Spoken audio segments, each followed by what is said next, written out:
আমাদের মতো মধ্যবিত্ত ঘরের বউদের প্ল্যান মাফিকই সমস্ত কাজকর্মগুলো করতে হয়। সকালে ঘুম থেকে ওঠা থেকে শুরু করে রাত্রে ঘুমোতে যাওয়া পর্যন্ত প্রত্যেকটা কাজই কিন্তু আমাদের প্ল্যান অনুযায়ী করতে হয়। যেহেতু আমাদের কোনো হেল্পিং হ্যান্ড নেই, একার সংসারের কাজ আমাদের নিজেরা একাই করতে হয়। তো এই কারণে সকালে ঘুম থেকে উঠে প্ল্যানিং করে যদি কাজগুলো না করি তাহলে কিন্তু সময়ের মধ্যেও শেষ হবে না, আর নিজের জন্য তো একটু সময় বার করতে পারবোই না, আর বাচ্চাদের পেছনেও কিন্তু একটুও সময় দিতে পারবো না। তাই সকালে ঘুম থেকে উঠেই মোটামুটি একটা প্ল্যান সেট করে নিই যে কোনটার পর কোন কাজটা করব আর কোন কাজটা করলে আমার সময়ের মধ্যে সমস্ত কাজ হবে। সেই অনুসারে কিন্তু সকাল থেকেই আমাদের কাজগুলো চলতে থাকে।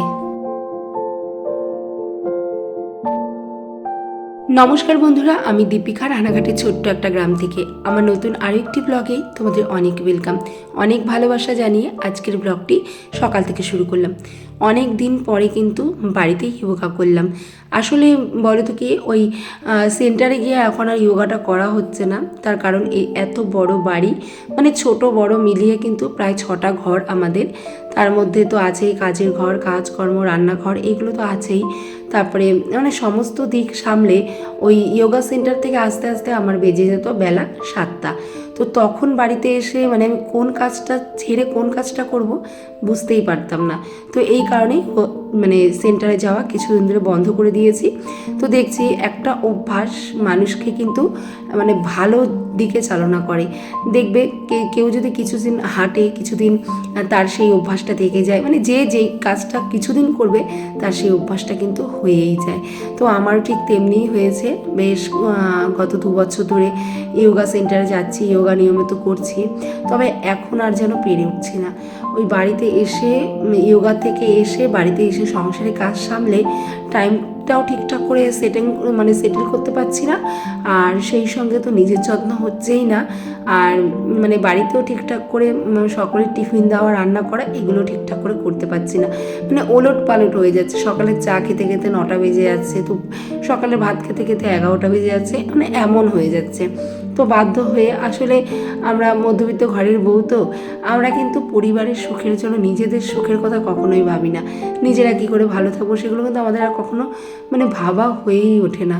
সকলের কথা চিন্তা করে আমাদের মতো গৃহবধূদের জীবনটা কিন্তু একদম বিনা স্বার্থে ত্যাগ করে দিতে হয়। তবে যেহেতু এটা অভ্যাসে দাঁড়িয়ে গেছে, সেহেতু কিন্তু মানে যে কোনো আর কি এক্সারসাইজ ছেড়ে দিলে কিন্তু ভালো লাগে না। নিজের শরীরের ভেতর থেকেই কিন্তু তার যে মানে কি বলবো, তার যে একটা রিয়াকশান, সেটা কিন্তু বোঝাই যায় যে আমি যখন এক্সারসাইজ করতাম তখন আমার শরীরটা কেমন ছিল, এখন কেমন হচ্ছে। ভেতর থেকে কিন্তু সেই তৃপ্তিটা পাই না, মানসিক শান্তিটা কিন্তু আমরা পাই না। এই জন্য বাড়িতে আজকে বেশি না, ওই আধ ঘন্টা মতো এক্সারসাইজ করে নিলাম, করে তারপরে সমস্ত কাজে কিন্তু হাত লাগিয়েছি। সত্যি বলতে মাইন্ডটা এত ফ্রেশ লাগছে আর এত এনার্জি পাচ্ছি, মনের ভেতর থেকে যেন একটা আনন্দ বেরিয়ে আসছে। মনে হচ্ছে আমি আজকে ভীষণ হ্যাপি, এমন মনে হচ্ছে। সত্যি বলতে যে কোনো অ্যাক্টিভিটি করলে কিন্তু মানুষের মাইন্ডটা এরকমই হয়, সেটা আমি নিজে আর কি প্রমাণিত। যাই হোক, সমস্ত কাজে হাত লাগিয়ে দিয়েছে। আর আমার কিন্তু একটা অভ্যাস, ঘুম থেকে উঠে আমি যতই স্নান করি না কেন, বাসি নাইটি বা বাসি যেটাই পরা থাক না কেন, সেটা আগে চেঞ্জ করব, তারপর কিন্তু সংসারের কাজে হাত দিই। যেহেতু ঠাকুরের বাসনে হাত দিতে হয়, তুলসী তলায় জল দিতে হয়, তারপরে ব্যবসার ঘরে যেতে হয়, এই কারণে সকালে ঘুম থেকে উঠে আমি যে বাইরে যাই, টয়লেট থেকে এসে আমি কিন্তু একবারে বাসি কাপড়টা ছেড়ে নিই। ওইটা ধরে আমার আর কোনো কাজ করতে একদমই ভালো লাগে না। তারপরে এক এক করে সমস্ত কাজ করে নিচ্ছি। মানে আজকে ভেবেই নিলাম, যেহেতু অনেক দিন পরে বাড়িতে যোগা করেছি, আর 30টা মিনিট কিন্তু আমার এখানে খেপে গেছে। তো আমি তখন থেকেই মাথার মধ্যে ঢুকিয়ে নিয়েছি যে যেহেতু 30টা মিনিট এখানে আমার চেপে গেছে, তো আমি কিভাবে সংসারের কাজগুলো সেটিং করে নিলে কিভাবে আমি আমার রান্নাবান্না বা অন্যান্য কাজকর্ম একদম টাইমের মধ্যে করতে পারবো, ঠিক আজকে সেইভাবেই কিন্তু আমি কাজগুলোকে করছি। প্রথমেই ঘরটাকে ভালো করে ঝাড় দিয়ে নিলাম, যেহেতু ওপরেই আমি ব্যায়াম ট্যায়াম করলাম, করে এখন নিচে গেলে আবার নিচের কাজে হাত দিতে হবে। ওই খাওয়া কাজ আমার একদম ভালো লাগে না। মানে যেটা করব নিট অ্যান্ড ক্লিন একদম সুন্দরভাবে করে তারপরে কিন্তু আমি আরেকটা কাজে হাত দিই। এটা কিন্তু আমি করি, কিন্তু রান্নাটা করতে করতে অনেক কাজ করে ফেলি, এটা ঠিক কথা। কিন্তু এই ঘর গুছাতে আবার আরেকটা ঘরে ঢুকে যাব, এটা কিন্তু কখনোই করি না। যেই ঘরটা ধরবো সেটা ভালোভাবে গুছিয়ে তারপরে কিন্তু আরেকটা ঘরে যাব, এরকমই আর কি আমি কাজ করে থাকি। আর আর আজকে হাজব্যান্ডেরও কাজ নেই, তা হাজব্যান্ডকে বললাম তাহলে তুমি সকালে চাটা আজকে বানিয়ে নাও, বানিয়ে তুমি আর মা দুজনেই খেয়ে নাও। তো ওরা দুজনে চা বানিয়ে চা খেয়ে নিয়ে, আমার হাজব্যান্ডের কাজ কম থাকলে ও সকালে চাটা বানায়, এটুকু হেল্প কিন্তু ও আমাকে করে।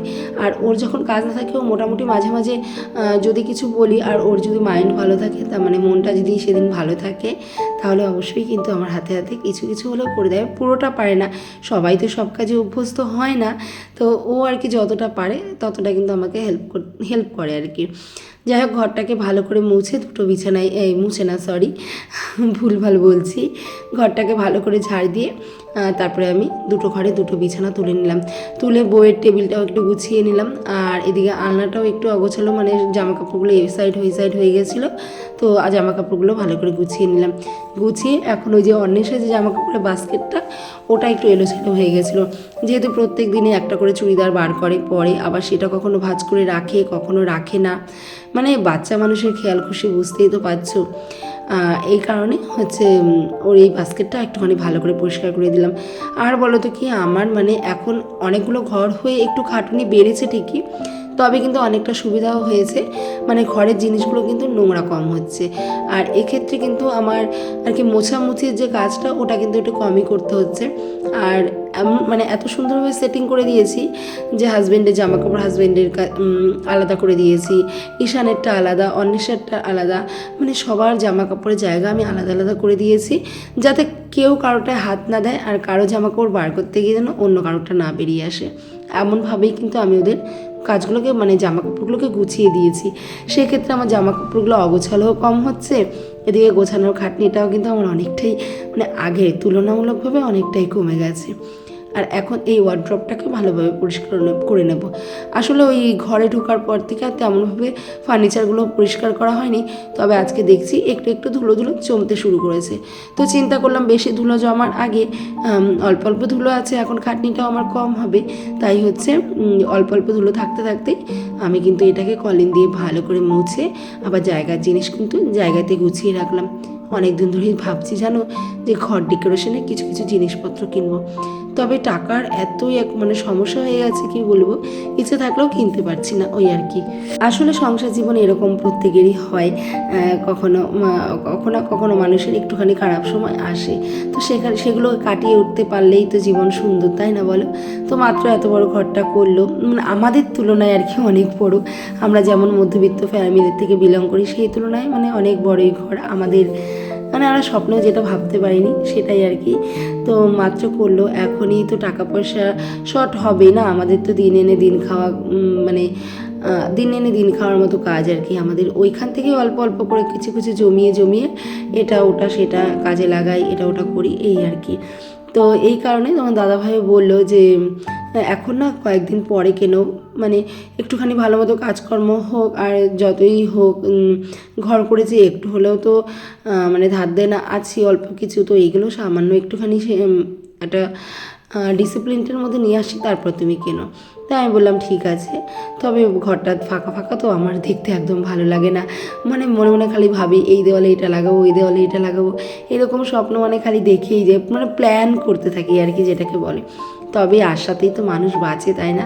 আমার তো সেটাই মনে হয়, যদি জীবনে আশা না থাকে তাহলে কিন্তু কেউ কোনোদিনও কিছু করতে পারে না। আমি এটা করব, আমি এই জিনিসটা বানাবো, আমি এটা করব, এইরকম চিন্তাভাবনা যদি আমাদের মধ্যে থাকে না, আমরা কিন্তু সেই লক্ষ্যে পৌঁছানোর 100% চেষ্টা করবই করব। আর তখনই কিন্তু মানুষ সেই লক্ষ্যটা পূরণ করতে পারে। তাই প্রত্যেকটা মানুষের মধ্যে আশা থাকাটা কিন্তু খুব জরুরি।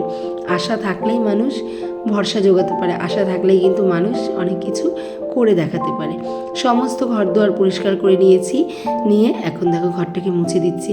আর সত্যি বলতে জানো, নিচের ঘরগুলো মুছতে গিয়ে না এত মানে চুলের বাহার দেখতাম না, আর এই উপরে ঘর মুছতে গিয়ে আমি একদম শান্তি পাই না, মানে যতই হোক আমি মানে ঝাড় দিয়ে মুছি তাও যেন চুল, কোথার থেকে যে এত চুল আসে সেটাই ভেবে পাই না বাপু।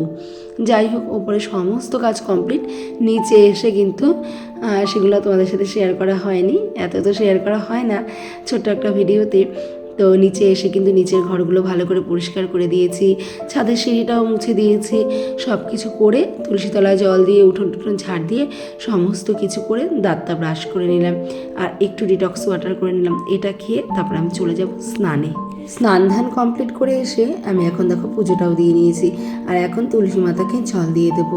তুলসী মাতাকে জল দিয়ে তারপর চলে যাবো রান্নাঘরে।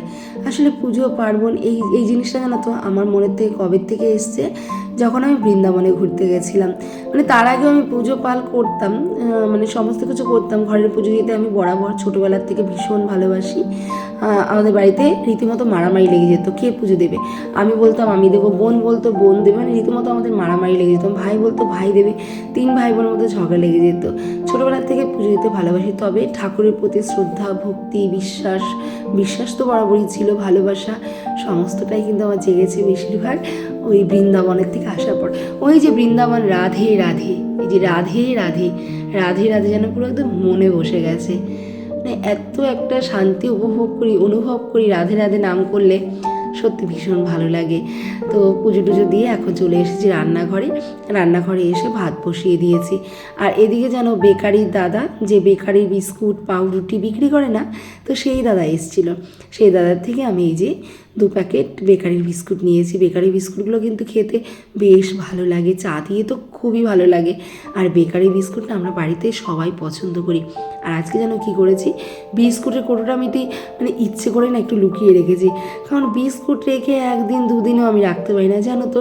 মানে ছেলে মেয়ে খালি পাকে এসে বিস্কুট খায়। জানি ওরা এখন ছোট, ওরা খাবে, তবুও একটা জিনিস যদি এনে 2 দিন ঘরে রেখে নাই খেতে পারলাম, তাহলে কী করে হয় বলো। যাই হোক, ওদিকে ভাত হয়ে গেল, বিস্কুটটাকে গুছিয়ে নিলাম। আর এখন আমার জন্য ব্রেকফাস্ট রেডি করে নিচ্ছি। সবার তো চা মুড়ি বিস্কিট সবই কিছুই খাওয়া হয়ে গেছে, আমি এখনও কিছু খাইনি, আমি ডিটক্স ওয়াটার। তো এখানে কিছু ছোলা তোমরা দেখেছিলে সিদ্ধ করে রেখেছি, আর সঙ্গে কয়েকটা বাদাম আর কটা কাঁচা মটরশুঁটি নিয়েছিলাম, সঙ্গে 1 মুঠো মুড়িও নিয়েছিলাম, জানো তো। নিয়ে একটু সেদ্ধ কাঁচা লঙ্কা নিয়েছিলাম, সামান্য ওপর থেকে নুন ছড়িয়ে ওটা খেয়ে নিয়েছিলাম। তো সকালে ওটা খেয়ে বেশ অনেকটা সময় না পেটটা ভরাও থাকে, এদিকে হালকাও থাকে, বেশ ভালোই লাগে, জানো তো। আর বেশ শরীরটাও অ্যাক্টিভ থাকে, হালকা থাকে, ভালো লাগে। আর এই দেখো, আজকে কিন্তু বললাম না হাজব্যান্ডের কাজ নেই, তো হাজব্যান্ড কিন্তু হাতে হাতে অনেক সাহায্য করে দিয়েছে, আমার সবজিগুলোও কেটে দিয়েছে। আমার না সব কিছু ভালো লাগে, বিট খাতে একদম ভালো লাগে না। কি করব, হাজব্যান্ডকে বললাম একটু বিটটা কেটে দাও না, তো হাজব্যান্ড বিটটা কেটে দিল আর বললো যে আর কী কী আছে দাও, আমি কেটে দিচ্ছি। এবার চিন্তা করলাম ওর মুডটা এখন ভালো আছে, মনটা ভালো আছে, তাহলে সমস্ত সবজিগুলো বার করে দিই, ও ঠিক কেটে দেবে। তারপর সমস্ত সবজিগুলো বার করে দিলাম, ও কেটে দিল। সত্যি এরকম যদি একটা মানে কাটাকুটি করে হাতে এগিয়ে দেওয়ারও যদি কেউ একজন থাকতো আমার, তাহলে হয়তো আমার কাজগুলো আরও অনেক সহজ হয়ে যেত। যাই হোক, অসুবিধা হয় না, একা একা কাজ করতে করতে অভ্যস্ত হয়ে গেছি। আর প্ল্যান তো সবসময় মাথাতেই থাকে, এটার পর ওটা। আজকে একটু বানিয়ে নিলাম 5 মিশালি সবজি দিয়ে ভাজা। এখানে ছিল বিট গাজর, সঙ্গে ছিল সিম, আর তার সঙ্গে মটরশুঁটি, বেশ কিছুটা পেঁয়াজ কাঁচা লঙ্কা আর কালো জিরা ফোড়ন দিয়ে কিন্তু ভাজাটা করেছিলাম। শীতকালে ভাজাটা খেতে কিন্তু দুর্দান্ত লাগে। আর কালকের না কিছু বেঁচে গেছিলো ভাত, তো বেঁচে যাওয়া ভাত কি ফেলে দেবো বলো, এত দামের চাল ফেলতে মায়া লাগে না। তো ছেলে বললো মা আমাকে ভাত ভাজা করে দাও, ডিম আর আলু দিয়ে, বেশি করে আলু দেবা আর ডিম দেবা, দিয়ে ভাতটা ভালো করে ভেজে দেবা।